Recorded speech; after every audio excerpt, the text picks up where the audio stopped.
श्री राम की कहानी। अयोध्या नगरी में राजा दशरथ का राज्य था। वे अत्यंत धर्मात्मा और प्रजावत्सल थे। उनकी 3 रानियां थीं, कौशल्या, सुमित्रा और कैकेयी। बहुत वर्षों तक संतान न होने के बाद ऋषियों के आशीर्वाद और पुत्रेष्टि यज्ञ के फलस्वरूप 4 पुत्र जन्मे। राम कौशल्या के गर्भ से, भरत कैकेयी से और लक्ष्मण व शत्रुघ्न सुमित्रा से। चारों भाई अत्यंत पराक्रमी, विद्वान और विनम्र थे, किंतु राम सबसे श्रेष्ठ थे। वे मर्यादा, विनम्रता और शौर्य के प्रतिमान बने। राम और सीता का विवाह। महाराजा जनक की पुत्री सीता, जो स्वयं पृथ्वी देवी की संतान मानी जाती हैं, अद्वितीय रूपवती और धर्मपरायण थी। जनक ने उनके लिए स्वयंवर रचा। शर्त यह थी कि जो शिवजी के धनुष पिनाक को उठाकर प्रत्यंचा चढ़ा देगा, वही सीता का वर होगा। असंख्य राजकुमार और राजा आए, पर कोई धनुष हिला भी न सका। अंततः श्री राम ने सहज भाव से धनुष उठाकर तोड़ दिया। सीता ने स्वयं राम के गले में वरमाला डाली और दोनों का विवाह धूमधाम से हुआ। राज्याभिषेक और वनवास। समय बीता, राम राज्याभिषेक की तैयारी होने लगी। पूरी अयोध्या आनंदमग्न थी, परंतु कैकेयी को मंथरा नामक दासी ने भड़काया। उसने कैकेयी को याद दिलाया कि राजा दशरथ ने 2 वरदान देने का वचन दिया था। कैकेयी ने मांग की, पहला कि भरत को राजा बनाया जाए और दूसरा कि राम 14 वर्ष का वनवास भोगे। राजा दशरथ स्तब्ध रह गए, किंतु वचनबद्ध थे। राम ने बिना क्रोध और दुख दिखाए पिता की आज्ञा का पालन किया। वे वन जाने को तत्पर हुए। सीता ने भी पतिव्रता धर्म निभाते हुए राम के साथ वनवास स्वीकार किया।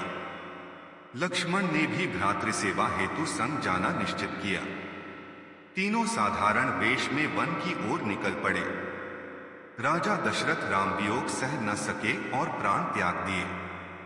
भरत जब लौटे और यह समाचार सुना, तो वे अत्यंत दुखी हुए।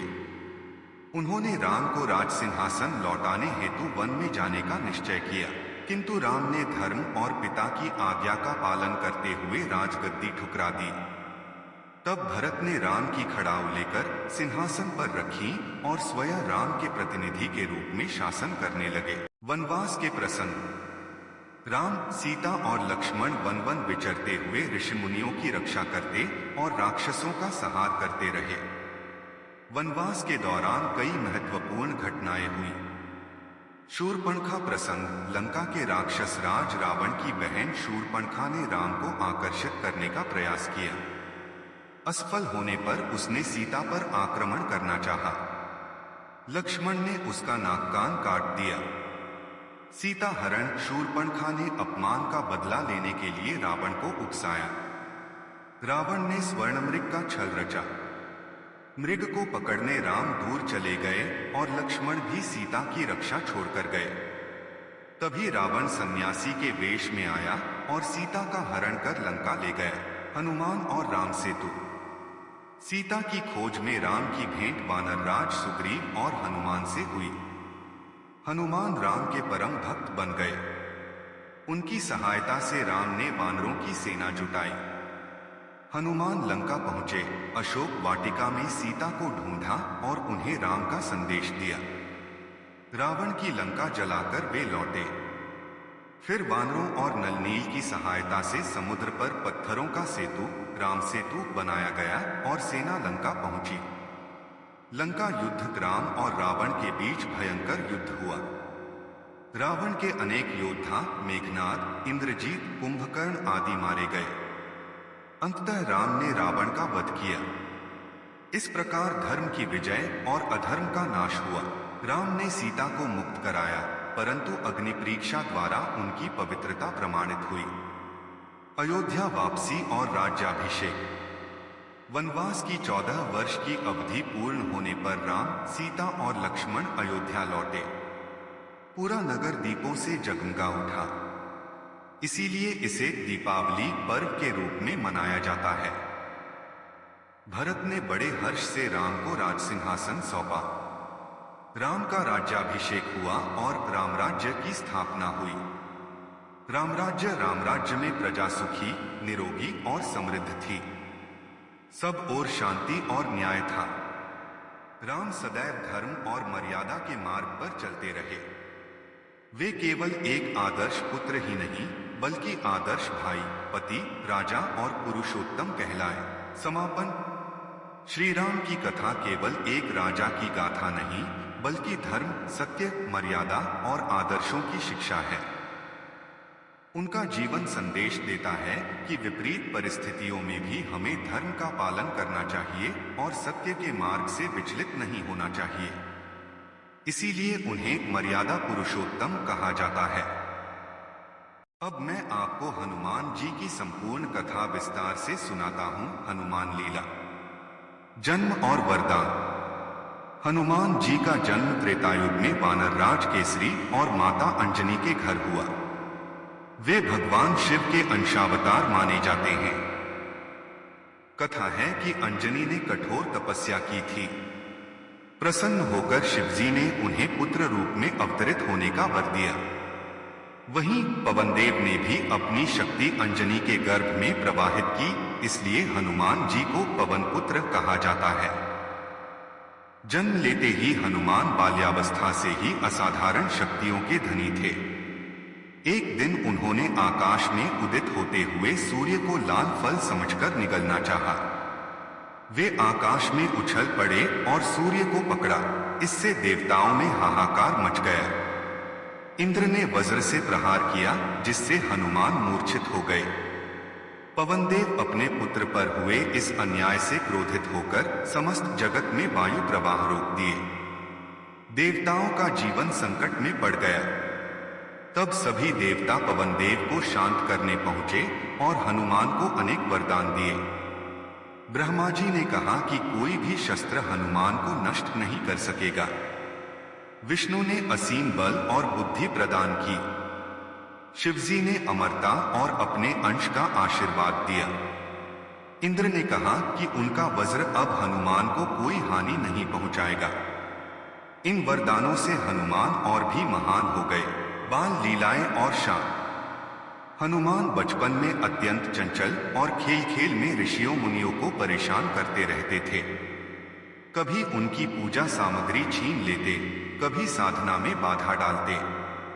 एक दिन क्रोधित ऋषियों ने उन्हें शाप दिया कि वे अपनी असल शक्ति भूल जाएंगे, परंतु जब कोई उन्हें याद दिलाएगा तभी उन्हें अपनी सामर्थ्य का स्मरण होगा। यही कारण है कि रामायण में भी जाम्बवंत ने समुद्र लंघन से पहले हनुमान को उनकी शक्ति याद दिलाई थी। श्री राम से भेंट। राम जी जब वनवास में थे, सीता माता का रावण द्वारा हरण हो चुका था। राम और लक्ष्मण सीता की खोज करते हुए ऋष्यमुख पर्वत पहुंचे। वहां उनकी भेंट वानरराज सुग्रीव से हुई। सुग्रीव का मंत्री और सर्वश्रेष्ठ योद्धा हनुमान ही थे। हनुमान ने साधु रूप में जाकर राम लक्ष्मण से भेंट की। जैसे ही उन्होंने राम जी को देखा, तुरंत पहचान लिया कि यही उनके आराध्य विष्णु हैं। उन्होंने विनम्रता से प्रणाम किया और अपने हृदय को राम भक्ति में समर्पित कर दिया। उसी क्षण से वे केवल रामदूत और राम भक्त कहलाए। सीता की खोज और सागर लंघन। सुग्रीव ने सीता की खोज का कार्य अपने वानर दल को सौंपा। जब वे दक्षिण की ओर बढ़े तो समुद्र के किनारे पहुंचे। वहां जाम्बवंत ने हनुमान को उनकी भूली हुई शक्तियों का स्मरण कराया। हनुमान तुरंत विशालकाय रूप धारण कर सागर लांघने को तैयार हुए। वे आकाश में उड़ चले। मार्ग में उन्हें कई बाधाएं मिली। सुरसा नामक राक्षसी ने उन्हें निगलना चाहा। हनुमान ने बुद्धि का प्रयोग किया और अपने रूप को छोटा बड़ा करके उसे परास्त किया। सिंहिका नामक राक्षसी ने उनकी परछाई पकड़ ली, पर हनुमान ने उसे मार गिराया। अंततः वे लंका पहुंचे। सीता माता से भेंट। हनुमान लंका में प्रवेश करके अशोक वाटिका पहुंचे, जहां सीता माता दुखी होकर राम का स्मरण कर रही थी। हनुमान ने छोटी आकृति धारण की और वृक्ष पर बैठकर राम का नाम लिया। सीता ने आश्चर्य से देखा। हनुमान ने राम की अंगूठी देकर उन्हें आश्वस्त किया कि राम शीघ्र ही उन्हें मुक्त करेंगे। सीता माता ने चूड़ामणि हनुमान को देकर राम को संदेश भेजा, लंका देहें।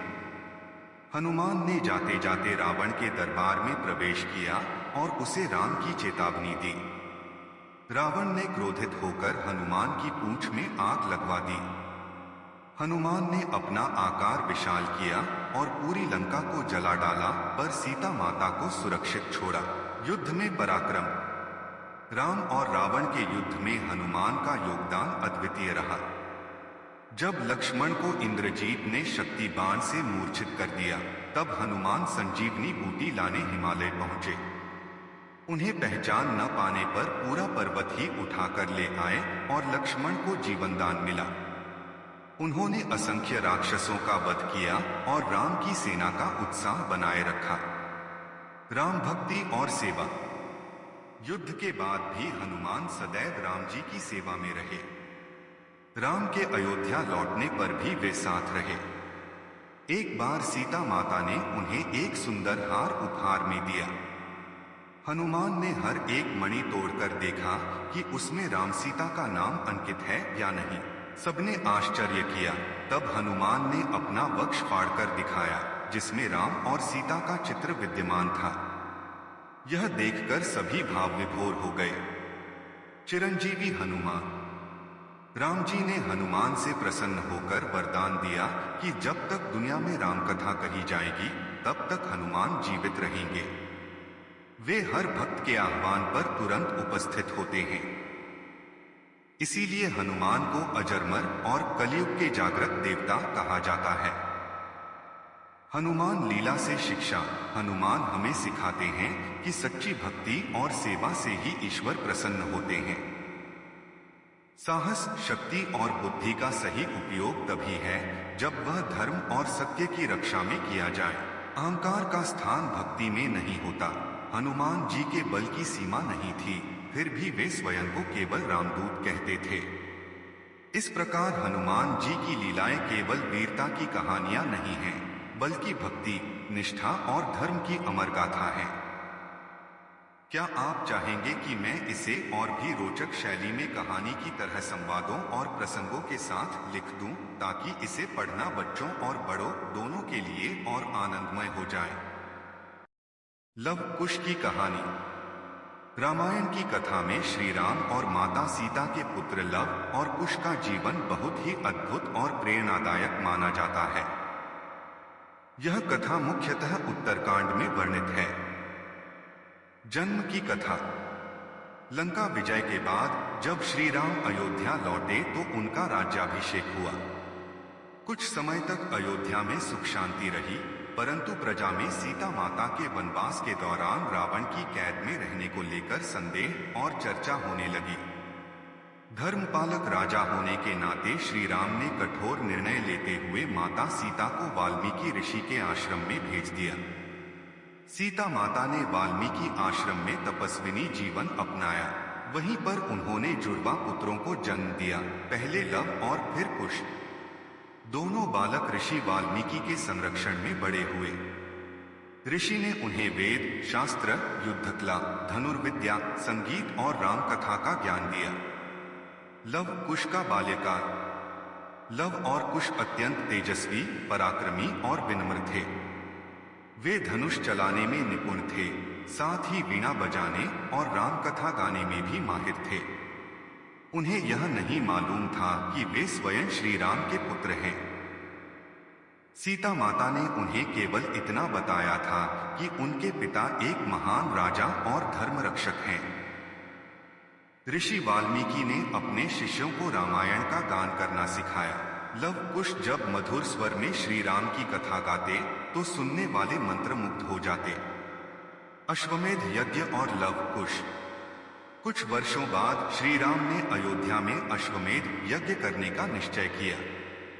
अश्वमेध यज्ञ के नियम अनुसार एक विशेष घोड़ा पूरे राज्य और आसपास के प्रदेशों में छोड़ा जाता है। जिस जिस राज्य से वह घोड़ा बिना रोके निकल जाता है, वह राज्य श्री राम की अधीनता स्वीकार कर लेता है। यह घोड़ा वाल्मीकि आश्रम के समीप भी आया। लव और कुश ने उसे देखा और उसे पकड़ लिया। वे जानते थे कि कोई राजा अपनी सत्ता सिद्ध करने के लिए यह घोड़ा छोड़ता है, पर वे यह सिद्ध करना चाहते थे कि किसी भी राज्य को बिना पराक्रम के अधीन नहीं किया जा सकता। लव, कुश और अयोध्या के वीरों का युद्ध। जब घोड़ा नहीं लौटा तो श्री राम के भाई लक्ष्मण, भरत और शत्रुघ्न अपनी सेना सहित वहां पहुंचे। उन्होंने लव, कुश से घोड़ा वापस देने को कहा, पर दोनों ने युद्ध की चुनौती स्वीकार कर ली। युद्ध में लव, कुश ने अपने शौर्य से सबको चकित कर दिया। लक्ष्मण, भरत और शत्रुघ्न जैसे पराक्रमी योद्धा भी उनसे पराजित हो गए। अंततः हनुमान भी आए, पर लव, कुश की वीरता ने उन्हें भी रोक दिया। श्री राम और पुत्रों का सामना। जब अपने भाइयों और सेनापतियों की हार का समाचार श्री राम को मिला तो वे स्वयं सेना लेकर पहुंचे। यहाँ पर लव, कुश ने श्री राम से भी युद्ध किया। दोनों बालकों के पराक्रम को देखकर स्वयं राम भी विस्मित हो गए। इसी समय ऋषि वाल्मीकि और माता सीता वहां पहुंचे। वाल्मीकि ने श्री राम को बताया कि ये दोनों बालक उन्हीं के पुत्र हैं। माता सीता ने भी सत्य प्रकट किया। यह सुनकर श्री राम आनंद से भर गए और अपने दोनों पुत्रों को गले से लगा लिया। सीता माता का पृथ्वी में विलीन होना। कथा का यह प्रसंग अत्यंत भावुक है। जब सबके सामने सीता की पवित्रता पर फिर प्रश्न उठे तो उन्होंने अपनी निर्मलता सिद्ध करने के लिए पृथ्वी माता से अपने को वापस लेने की प्रार्थना की। तभी पृथ्वी फटी और माता सीता उसमें समा गई। लव, कुश अपनी माता से बिछड़कर व्याकुल हो गए, परंतु श्री राम ने उन्हें अपने साथ अयोध्या ले जाकर राजकुमारों की तरह पाला। बाद में लव, कुश ने अयोध्या और कौशल राज्य के उत्तराधिकार को संभाला। लव, कुश का महत्व। एक, धर्म और पराक्रम का संगम। लव और कुश ने यह सिद्ध किया कि धर्म का पालन करते हुए भी शौर्य और पराक्रम दिखाया जा सकता है। दो, राम कथा के प्रचारक। उन्होंने वाल्मीकि रचित रामायण का गान कर श्री राम की कथा को जनवरी से जनवरी तक पहुंचाया। 3, आदर्श पुत्र। यद्यपि पिता से दूर पले, फिर भी उन्होंने जब अपने पिता को जाना तो आदर्श पुत्र का धर्म निभाया। 4, मातृभक्ति। वे अपनी माता सीता के प्रति असीम प्रेम और श्रद्धा रखते थे। निष्कर्ष, लव, कुश की कथा केवल रामायण का ही हिस्सा नहीं, बल्कि यह आदर्श जीवन, पुत्र धर्म, मातृभक्ति और पराक्रम की प्रेरणा भी देती है। यह हमें सिखाती है कि सच्चा बल केवल शस्त्रों में नहीं, बल्कि धर्म और सत्य में निहित है। हनुमान जी का बचपन अत्यंत रोचक और प्रेरणादायक है। वे भगवान शिव के अवतार माने जाते हैं और पवन देव, वायु के पुत्र होने के कारण उन्हें मारुति या पवन पुत्र हनुमान भी कहा जाता है। हनुमान जी का जन्म अंजना और केसरी के घर हुआ था। बचपन में वे अत्यंत चंचल, शक्तिशाली और बुद्धिमान थे। एक दिन सुबह सुबह उन्होंने उगते सूरज को लाल फल समझकर खाने के लिए आकाश में छलांग लगा दी। यह देखकर इंद्रदेव ने अपने वज्र से उन पर प्रहार किया, जिससे हनुमान बेहोश हो गए। यह देखकर पवन देव बहुत क्रोधित हुए और उन्होंने संपूर्ण संसार में वायु का प्रवाह रोक दिया। सभी देवताओं ने मिलकर पवन देव से क्षमा मांगी और बाल हनुमान को अनेक शक्तियां और वरदान दिए। तभी से वे अमर, अजय और सर्वशक्तिमान हो गए। बचपन में हनुमान जी बहुत शरारती थे। वे ऋषि मुनियों की तपस्या में विघ्न डालते थे। इसलिए ऋषियों ने उन्हें श्राप दिया कि वे अपनी शक्तियां भूल जाएंगे और केवल तभी उन्हें याद आएंगी जब कोई उन्हें उनकी शक्ति की याद दिलाएगा। यही कारण था कि जब रामायण में सीता की खोज के समय जामवंत ने हनुमान जी को उनकी शक्ति याद दिलाई, तभी वे समुद्र लांघ पाए। बाल हनुमान की यह कहानी हमें सिखाती है कि सच्ची शक्ति विनम्रता और सेवा भाव में होती है। हनुमान जी भगवान श्री राम के परम भक्त बने और आज भी श्रद्धा का प्रतीक हैं। हनुमान और रावण का युद्ध लंका दहन के बाद जब हनुमान सीता माता का संदेश लेकर श्री राम के पास लौटे, तब पूरी वानर सेना उनके साहस से रोमांचित थी। श्री राम ने उन्हें गले लगाकर कहा, हनुमान, तुम्हारा पराक्रम अनंत है। अकेले ही तुमने रावण की लंका को हिला दिया। अब शीघ्र ही धर्म और अधर्म का निर्णायक संग्राम होगा। दूसरी ओर लंका में हाहाकार मचा हुआ था। अयोध्या से आए उस वानर ने अकेले ही पूरी लंका को जला डाला था। रावण के दरबार में जब यह समाचार पहुंचा तो उसके नेत्र क्रोध से लाल हो उठे। उसने कहा, यह कैसा अपमान है। एक वानर मेरी नगरी में प्रवेश कर गया और मेरी सेना कुछ न कर सकी। आज मैं स्वयं उस वानर को परास्त कर अपनी शक्ति का परिचय दूंगा। दरबार में हनुमान का प्रवेश। कथाओं के अनुसार रावण ने हनुमान को पुनः अपने दरबार में बुलवाया। हनुमान भी निर्भय भाव से उपस्थित हो गए। वे मंद मुस्कान के साथ रावण को देखते हुए बोले, हे लंकेश, मैंने तुमसे पहले ही कहा था कि सीता माता को श्री राम को सौंप दो। यह उचित है, अन्यथा तुम्हारा विनाश निश्चित है। रावण हंस पड़ा और बोला, वानर, तू मुझे धमकी देता है।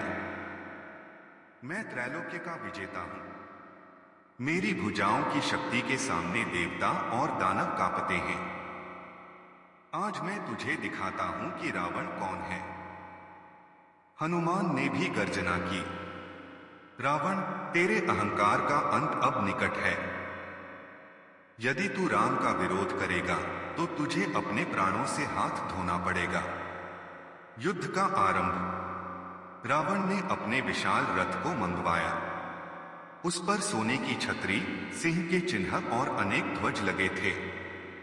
घोड़े अग्नि समान चमक रहे थे। उसने अपने 10 मुखों से गर्जना की और धनुष पर बाण चढ़ाया।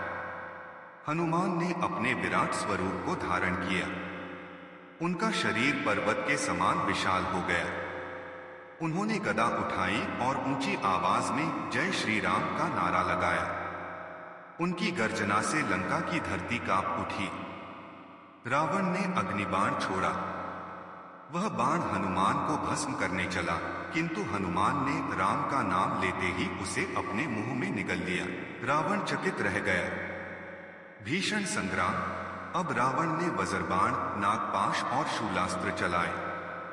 नागपाश से असंख्य सर्प निकलकर हनुमान को बांधने लगे, किंतु पवनपुत्र ने एक ही झटके से सब सर्पों को चूर कर दिया। हनुमान ने गदा का प्रहार किया। वह प्रहार इतना प्रचंड था कि रावण का रथ चकनाचूर हो गया। घोड़े धराशायी हो गए और सारथी मूर्छित हो गया। रावण ने तलवार निकाली और हनुमान की ओर झपटा। हनुमान ने उसका प्रहार रोककर रावण को अपने हाथों में पकड़ लिया और आकाश में उछाल दिया। पूरा लंकानगरी हिल उठी। रावण क्रोध से भरकर पुनः उठा और अपने 10 मुखों से मंत्रोच्चारण कर ब्रह्मास्त्र का संधान किया। यह देखकर देवता कांप उठे, किंतु आकाशवाणी हुई, हे रावण, यह वानर अजेय है। तेरी सारी शक्ति व्यर्थ जाएगी। उसका अंत तेरे हाथों नहीं लिखा। हनुमान की करुणा। हनुमान ने गदा का भीषण प्रहार किया, जिससे रावण भूमि पर गिर पड़ा। उसके मुकुट छिटक गए और वह कुछ समय तक चेतना शून्य रहा। हनुमान ने उसका वध करने के लिए गदा उठाई ही थी कि तभी आकाश से देववाणी हुई, हे पवनपुत्र, रावण का वध केवल श्री राम के हाथों ही होगा। तुम्हारा कर्तव्य है कि इसे इसके घमंड का बोध कराओ, परंतु प्राण न लो। हनुमान ने गदा रोक दी और रावण को धरती पर छोड़ दिया। वे बोले, लंकेश, मैंने तुझे केवल तेरी सीमा दिखलाई है। यदि तू आज भी श्री राम की शरण में नहीं जाता तो तेरा वध निश्चित है। याद रख, अधर्म का अंत निश्चित होता है। रावण अपमानित तो हुआ, परंतु उसका अहंकार अभी भी नहीं टूटा। वह भीतर ही भीतर समझ गया था कि यह वानर साधारण नहीं है, किंतु मोह और दर्प ने उसे सत्य स्वीकारने से रोके रखा। युद्ध का महत्व। हनुमान और रावण का यह युद्ध केवल दो शक्तिशाली योद्धाओं का युद्ध नहीं था, यह धर्म और अधर्म का टकराव था। हनुमान ने सिद्ध किया कि जो भगवान के नाम का आश्रय लेता है वह सबसे बड़े बलवान को भी परास्त कर सकता है। रावण का अहंकार यह दर्शाता है कि चाहे कितना भी बड़ा साम्राज्य हो, यदि वह धर्म विरुद्ध है तो उसका पतन अवश्यंभावी है। कथा का संदेश। एक, अहंकार पतन का कारण है। रावण अपनी शक्तियों पर गर्व करता रहा और सच्चाई से मुंह मोड़ता रहा। 2, भक्ति से शक्ति मिलती है। हनुमान का बल केवल शारीरिक नहीं था, बल्कि राम नाम की शक्ति से वे अजय हो गए। 3, धर्म की विजय सुनिश्चित है। असत्य और अधर्म कुछ समय के लिए प्रबल दिख सकते हैं, पर अंततः धर्म ही विजय होता है। निष्कर्ष। हनुमान और रावण का युद्ध यह स्पष्ट करता है कि अधर्म चाहे कितना भी बलशाली हो, वह धर्म की शक्ति के आगे टिक नहीं सकता। हनुमान ने रावण को जीवित छोड़कर संसार को यह संदेश दिया कि धर्म का अंतिम निर्णायक न्याय स्वयं भगवान श्री राम ही करेंगे।